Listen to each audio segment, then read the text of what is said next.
الأصدقاء السلام عليكم. Bonjour ou bonsoir les amis. J'espère que vous allez bien partout où vous vous trouvez. En tout cas, c'est ce que je vous souhaite. Et pour le meilleur de toutes les situations et de toutes les circonstances, bien entendu. Bienvenue sur votre chaîne Bled Magharibia qui attend comme toujours vos encouragements qui nous font bien sûr beaucoup de bien et dont nous avons bien besoin. Merci pour vos gentils compliments, pour vos précieux commentaires, ainsi que pour vos conseils. Mais abonnez-vous pour rester branché avec votre chaîne et pour en recevoir les dernières nouvelles surtout. الأصدقاء نتمنى تكونوا بخير وعلى خير أينما كنتم. أهلا وسهلا بكم ومرحبا بكم في قناتكم. Cette séquence ne peut s'empêcher décidément de revenir sur ce séisme au Maroc, mais cette fois-ci, avec cette abjecte condescendance d'un certain président français et de ses médias qui sont autour de lui. Une condescendance qui a fortement heurté la fierté du peuple marocain surtout, et de son roi bien sûr. Cette fameuse condescendance française accentue davantage encore la tension diplomatique qui perdure encore et toujours entre le Maroc et la France. Apparemment, aujourd'hui, rien ne va plus pour le palais royal. La page de l'actuelle présidence française est définitivement tournée, pour ne pas dire pratiquement, presque que le livre est fermé. En effet, chers amis, chasser le naturel, il revient au galop. Jamais proverbe n'a été aussi adéquat en ce moment pour décrire une certaine frénésie qui s'est emparée du champ politico-médiatique français au lendemain d'un certain séisme qui a ravagé la région de El Haouz au Maroc. Encore une fois, la classe médiatique française, bien pensante, à travers ses illuminés analystes et certains suffisants patrons d'ONG, d'organisations non gouvernementales, ont cru bien de se pavaner sur les plateaux de télévision et les ondes de la radio pour asséner à longueur de journée à leurs téléspectateurs et autres auditeurs des sanités tout simplement dépensifs et en autres clichés éculés à faire pâlir de honte les plus obtus des esprits colonialistes. Point.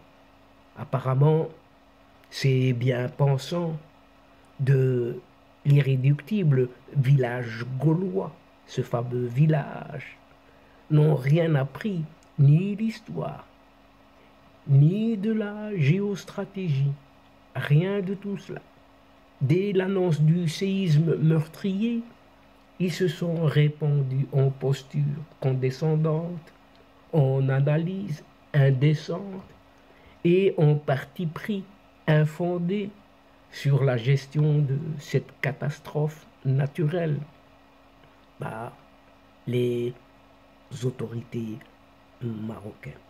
Au moment où tout le monde civilisé, entendons-nous bien, y allait de ses sincères condoléances, de sa franche compassion, de ses voeux, les présentateurs de la télévision française et certains patrons d'ONG, organisations non gouvernementales de ce pays, de cette France, étaient à la recherche effrénée de leur quart d'heure de gloire médiatique en multipliant des shows émotifs et émouvants, et que je te tiens, et que je pleure.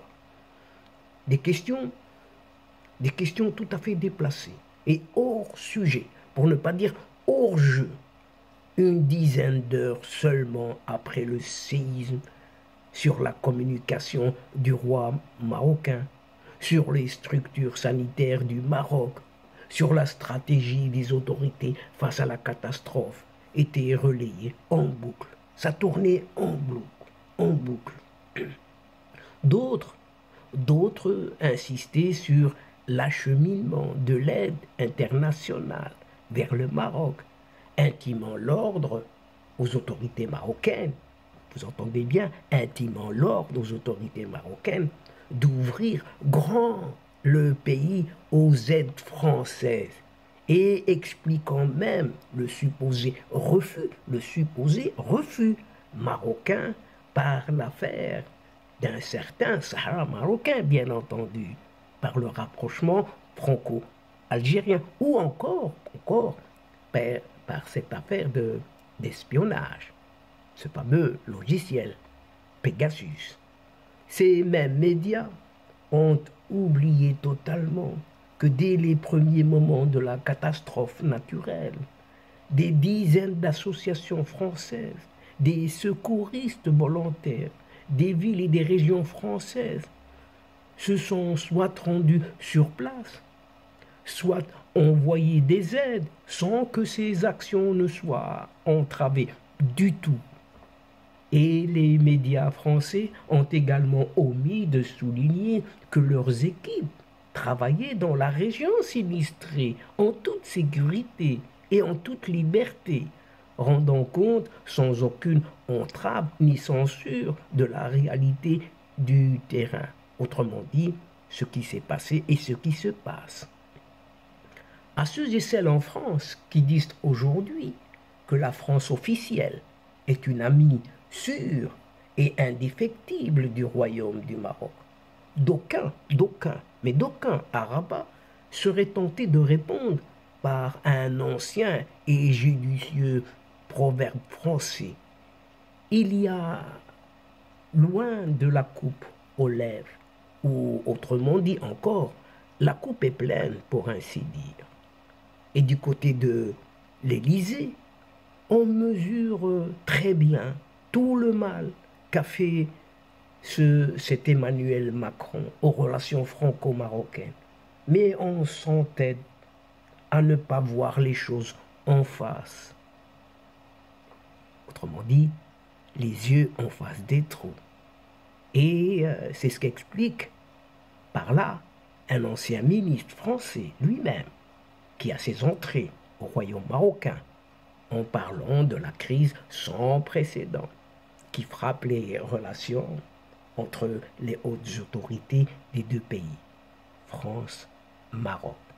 Et selon des sources très dignes de foi, et bien au courant de la chose diplomatique entre la France et le Maroc,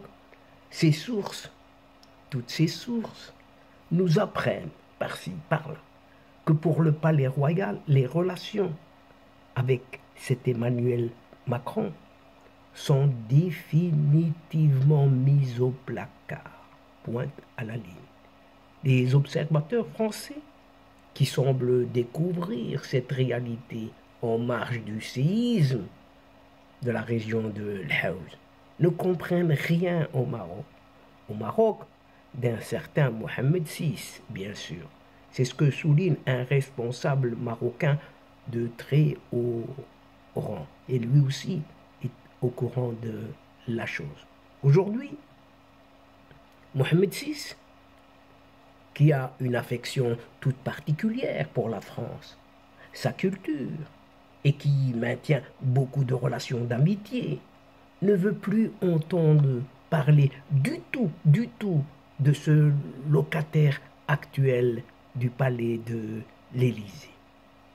Tout, vraiment tout dans la posture, le comportement et les déclarations d'Emmanuel Macron déplaît à Sa Majesté, croit savoir un ancien ambassadeur français qui était en poste à Rabat. Il faut dire que le double jeu, le double langage, les maladresses et le manque de lucidité géostratégique de ce président français indisposent fortement, si ce n'est très fortement, à Rabat. Et depuis son arrivée à la tête de la France, Emmanuel Macron multiplie les impairs envers le Maroc, si ce n'est catastrophe sur catastrophe.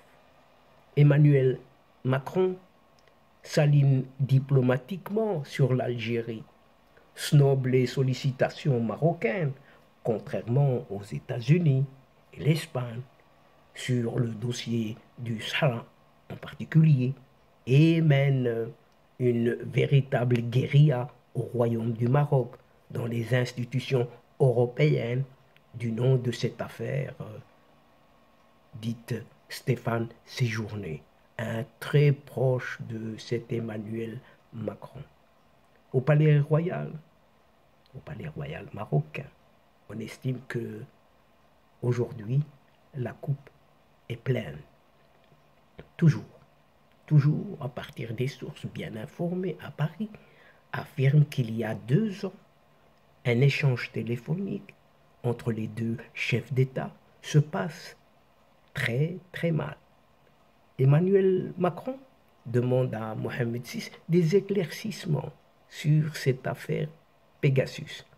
Le roi lui donne sa parole d'honneur et une parole de roi sur l'innocence du Maroc.